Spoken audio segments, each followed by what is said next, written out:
Happening right now on Sports Extra, All-Star Week officially in the books, and what a week it was. We're going to break down all the top moments of Atlanta on baseball's biggest stage and also look ahead to the Braves' second half. And get your sunscreen, mini fans, and binoculars ready. Training camp is officially here for the NFL. What we're looking forward to in the early days of camp for the Falcons. Oh, and it's also college football season. Crazy enough. What did we learn from SEC Media Days, and what will we learn from the ACCs?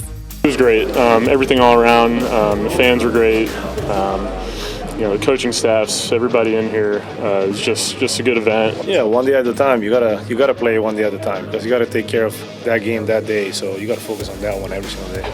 Youth, energy. I've seen it in the practices. A lot of enthusiasm. It's just a different team. I felt like last year's team was very much like the year before's team. We had so many people back, and this team's so different. There's just a little more energy and buzz when a guy's doing it the first time. One day at a time, stacking days, all of the above. It's been a busy week. It's getting busier. Sports Extra starts now.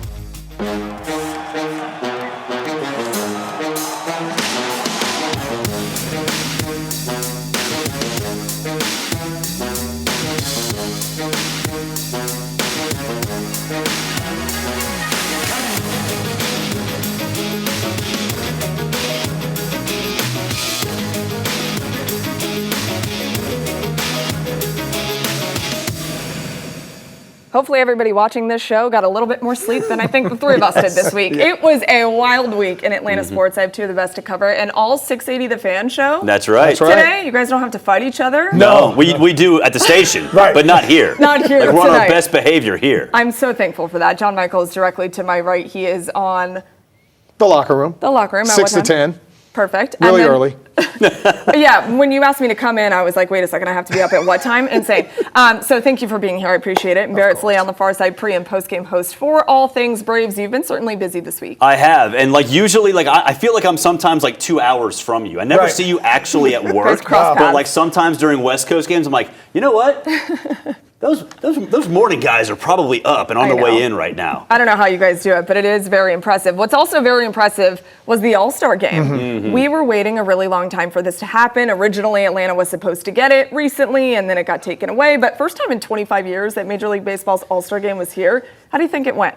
Fantastic. Everything that was going on at the Battery was great. To see the way that Major League Baseball had that set up, first and foremost, they got Francisco Lindor off of the side of the Battery where we were looking at. Thank you for that. We appreciate it. But Atlanta looks like we should be in the rotation about every 3 or 4 years. I know other cities would not like that. But everybody that did the All-Star or is going to do the All-Star game now should look at what Atlanta did and the way that they had everything set up and the way that it looked and how accommodating it was. The stars that were here, I thought it was fantastic. We look great. I just wish we had more representation. And I'll be honest, I was walking around the ballpark throughout the last couple of days, and there were people that I could hear, overhearing them saying, this is the coolest All-Star game I've been to. There were just so many different elements to it that I think made it really great. Barrett, what'd you think? Yeah, the Battery is set up perfectly for events like this. And hearing national media members who used to just absolutely crush the Braves for moving out of downtown, they saw this and were like, oh, okay, this is a blueprint for the future of not just Major League Baseball, but sports as a whole. Remember, they did that during the World Series, and now I think this certainly rights the ship of that conversation. Correct. It's not a sterile shopping mall. It's actually a fun place to party. The red carpet deal, all the restaurants, it was phenomenal. And I think all the fans in Atlanta, but fans from around the country that make this their vacation every summer, they had a blast. All the events around it, not just the game itself, but the celebrity softball game and the draft and all the other things. It was a lot of fun, and for me as a local Atlantan, it made me proud because this is the second one that I remember as an adult, and so to see it come off the way it did and have sort of universal praise was nice to see. And let's not forget that everybody's in the middle of a baseball season, so they have to flip everything really quickly, and the way that it looked, and it feels like nothing really went wrong, and especially when you think about the tribute that was made to Hank Aaron, his 715th historic home run. This was astonishing is the best way that I can put it. It was everything and more that you could ever imagine it to be. John, what did you think about this? This absolutely, if it didn't make the hair on the back of your neck stand up, you have no feelings. You have no emotions. Yeah, exactly. You have no emotion. This was done perfectly, and it's the perfect tribute to one of the most perfect players that's ever been here in a city that absolutely adores him. So it was done great. This is something that if one switch is flipped the wrong way, it doesn't come across as good as it does, and that's a testament to all the people working inside the Battery that put this display on. No pun intended, but a home run for that, for sure. I mean, people Pun will intended. be. Yeah, it was intended there. You're right. There will be people talking about that for decades. I mean, literally forever. And it also sets the blueprint for very cool things to come for, I think, future All-Star games, potentially NFL draft. I do want to ask you guys a really quick question because the NFL draft has never been here. Right. And it's not reserved for those that have lifted the Lombardi Trophy. But if anything, this was an example that Atlanta can do big events well. Do you think it should be here? Absolutely. Because look, when you look at the Battery itself, it's a pretty small area. Sure. To have everything that goes into an event like this fit in that small of an area, it shows that you can have a big event there. But then downtown near Mercedes-Benz Stadium and all the stuff that's going on down there, the same sort of group would be involved in putting that event on too. Atlanta's a convention city. Atlanta's a big event city. And this certainly showed that, hey, in this market right now, sports are king, and putting a draft here absolutely needs to happen because, again, the city's sort of the mecca of football anyway. And Beyonce was here at the same time, and I say that because... Well, because I went to the concert. No, I did. I went on Sunday. You did? Did you Friday. Really? Yeah, I went Friday night. You didn't get Jay-Z. I'm sorry for you. I know. But what I will say is that... I don't even know about this conversation right now. The fact we're fighting. No, the fact that was happening, it's a mega event, 4 nights at the same time as the All-Star game, and everything just kind of worked for everyone. It was more of an example that this city can put on the biggest and the best. Let's talk about our All-Stars. 3 Braves in the All-Star game. Chris Sale, obviously we didn't see him because of that rib cage injury. And then we have Ronald Acuna Jr., Matt Olson. Olson hit in the home run derby. I know a lot of people probably would have liked Ronnie in that scenario. But ultimately, John, how do you think those two did? I mean, they did as well as they could. You knew Matt Olson wasn't going to get a whole lot of time in the actual All-Star game itself. Ronald got 2 at-bats, gets a hit, scores a run. That was awesome. Matt actually acquitted himself well in the home run derby. At least he hits 15. He wasn't like Jazz Chisholm, who only had 3. Gosh, could you imagine? Oh, no, he would have had a rough day. But Matt did perfectly fine. The only thing to me that was over the top is we're in our home ballpark. Like, I get the Freddie love, but we have our own first baseman here. Let's love him the same way. I do think, though, with Matt, like, I've been in that stadium a lot. Like, we're season ticket holders. I work there. I'm there every day this year. When Matt went on that, 10 home run, a minute and a half or whatever it was, that was one of the loudest sporting events I've ever been in. It was absolutely awesome. I mean, you mentioned the hair on the back of your necks. I mean, everybody around us is just going absolutely nuts. I brought my son with me, and I've never seen him like freak out as much as I did, not even at the Iron Bowl. Right. So, I mean, it was really cool to see. I'm glad Matt got to do that. Unfortunately, he didn't get the win, but I mean, look, let's be honest. O'Neal Cruz, Cal Raleigh, those two are just freaks. Those two can hit for sure. I mean, when Matt went on that run, I thought, okay, he might actually have a chance in this thing. He got snubbed because he needed 17, ultimately only got 15 to advance to the next round. But really cool to see the hometown guy also play, not in his hometown ballpark, because obviously that didn't exist when he was a kid, but just cool story all around. One thing about the home run derby is obviously he replaced Ronald Acuna Jr. They were just kind of being cautious with Ronald. Were we robbed of that opportunity, or are you cool with Matt hitting in the home? Oh, of course we were robbed a little bit. Ronald Acuna is one of the biggest, if not the biggest. Now, he's the biggest name in town. He's one of the biggest names in all of baseball. Matt did fine, but Ronald Acuna is a bigger star than Matt Olson. This is not a knock on Matt Olson. Yeah. The reason I say we're robbed, you're never going to have an All-Star game again here while Ronald Acuna is still a player. So you hated him not being here. You understand, though, the team has bigger fish to fry. His back a little bit jacked up. You didn't want to see him maybe get hurt. Yeah, I mean, like, look, if the Braves are going to make a run, and that's still very much up for debate, you need to have Ronald Acuna Jr. healthy. So, yes, we missed out on an opportunity there. We did get to see Matt. It was still a phenomenal event. The home run derby was awesome. So cool. So, yes, we missed out on a little bit, but I'd much rather have Ronald healthy if the Braves are to make a run in the second half. One thing we didn't miss out on, the brand new swing off. It was funny because when they were announcing it, so it goes to extra innings, the All-Star game, and when they're announcing this brand new swing off, which we've never seen, it kind of sounded like they were making it up on the fly, how they were announcing it, but it was so cool. This is is what the fans want to see. They love the home run derby. Now they get a swing off. Thoughts on this, Barrett? Was there any doubt in your mind that when Kyle Schwarber came up, oh my gosh, the National no. League had it?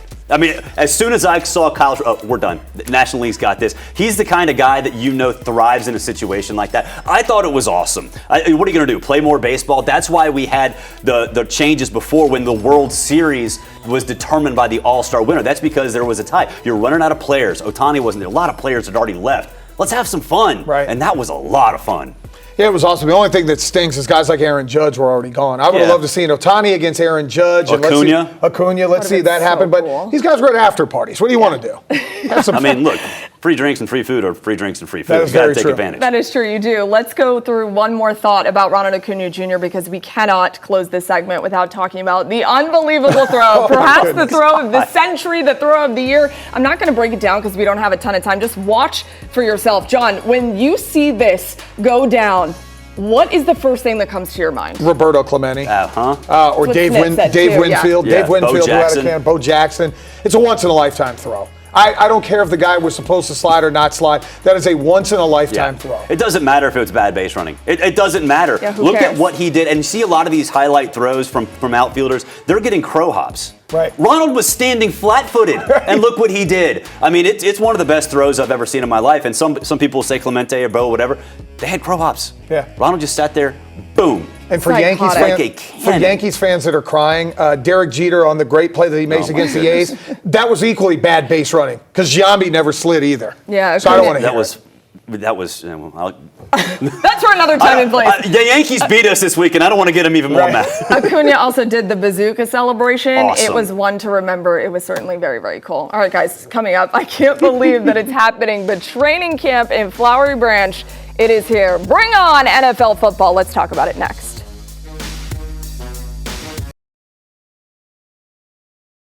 Hope you're ready to stand outside all day. I am, especially when it means NFL football. I'm excited for training camp. It begins this week. What are you looking forward to learning about with the Falcons? Oh, I can't wait to see two guys coming off the edge that can actually put a quarterback's butt on the ground.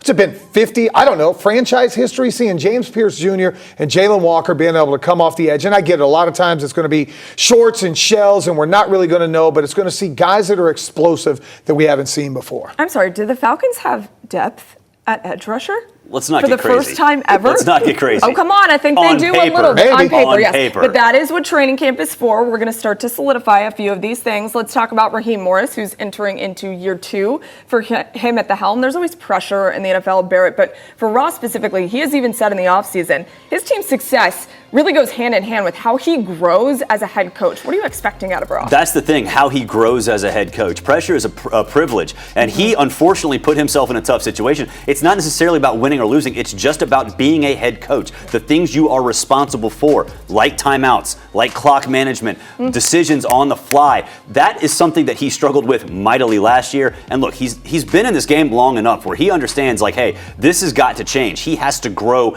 as a it's a managerial thing, not necessarily a coaching thing. He can call X's and O's. You can blow some whistles, whatever. If you don't learn how to manage a clock, you're not a coach. You're not a head coach. Yeah, that's a really good point. And ultimately, you are going to be tied to those wins and losses and whether or not you make the playoffs and some of the offseason decisions that were made.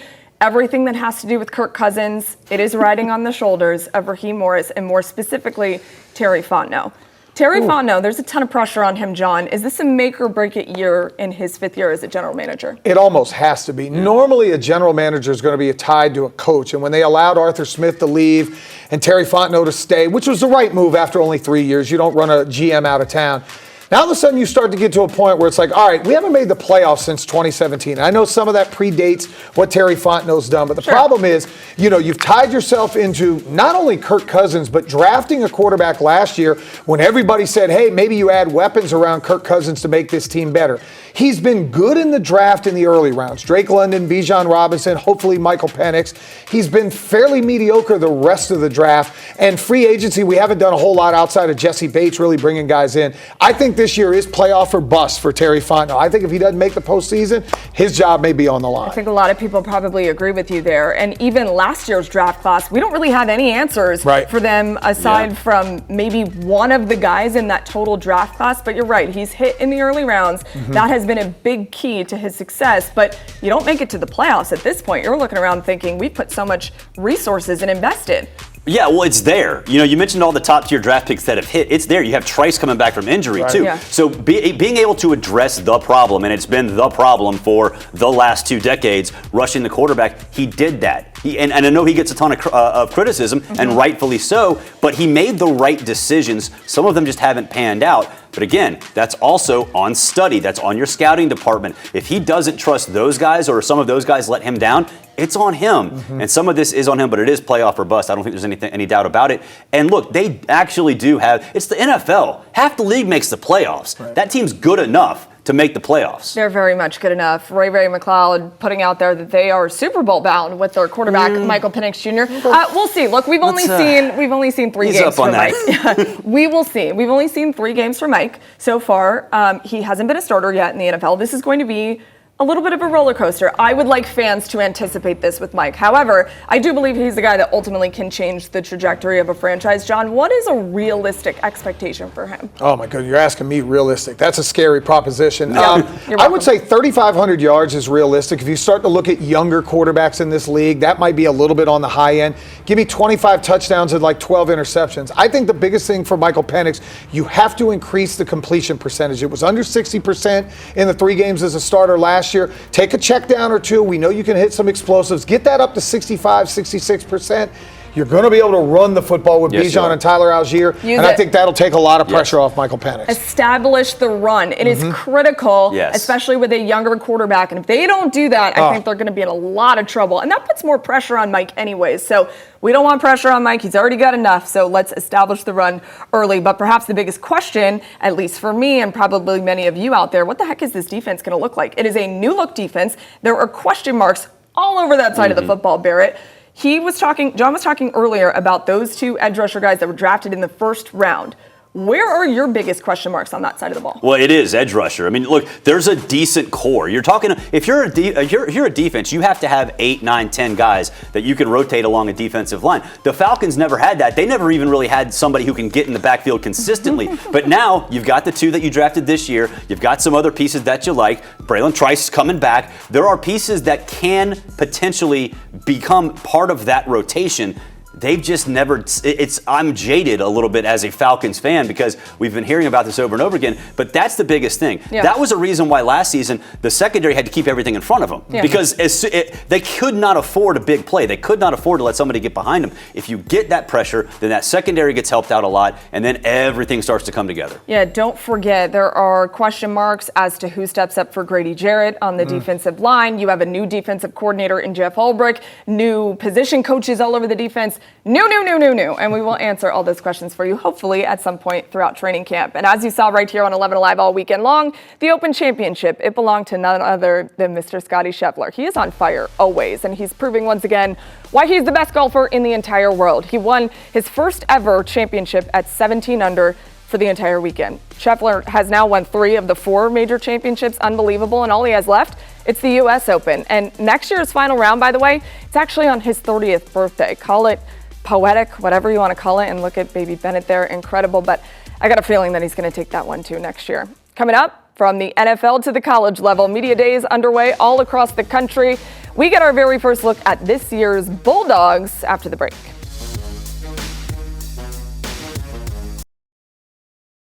The unofficial start to the college football season with SEC Media Days here in Atlanta. Also this week, again, the sleep non-existent. Media poll actually had Texas as an overwhelming favorite preseason to win the conference, Barrett. How does that line up with Georgia, who fell second behind Texas in that preseason? I don't think it's fair to Georgia because there was a wide gap. I mean, that was the size of the Grand Canyon. And a lot of this is built off hype, and Arch Manning hype specifically. I'd like to know, what has Arch Manning done in this sport other than beat Louisiana Monroe and Mississippi State? He hasn't done anything at all. And I tell you what, and I said this on the recruiting process, if his name was John Michaels or Barrett Sallee, he would have been a 3-star quarterback. He's not that good. He has that name. And that matters a lot for hype, for voters, especially media voters, and some of us don't really know what we're talking about all the time. And so because it's Arch Manning, that's the biggest reason why Texas has that wide gap. I think it's unfair to Georgia. I think it's unfair to LSU more than anybody else because LSU is going to be sneaky good. You're an LSU fan. We're just going to not put that as LSU being fandom. Let's go to the ACC too, because their media days, football kickoff is what they call it. That is this week in Charlotte. This guy is going to be heading over there in a car full of dudes, getting ready to cover ACC football kickoff. I'm excited for Georgia Tech. I think they're going to be a very good football team. What are your expectations for the Yellow Jackets? Man, if you look at what Brent Key's put together, the only thing that scares me is what he's doing on the offensive line. I think he lost 4 starters from a year ago. But when you talk about Haynes King, you have arguably the best, if not the second best quarterback in the ACC. Jamal Haynes, who can run it. Malik Rutherford, who can absolutely go get it. They put together a lot of pieces through the transfer portal on defense. I'm a little nervous. Tyler Santucci gone. Blake Gideon now going to call plays for the first time as their DC.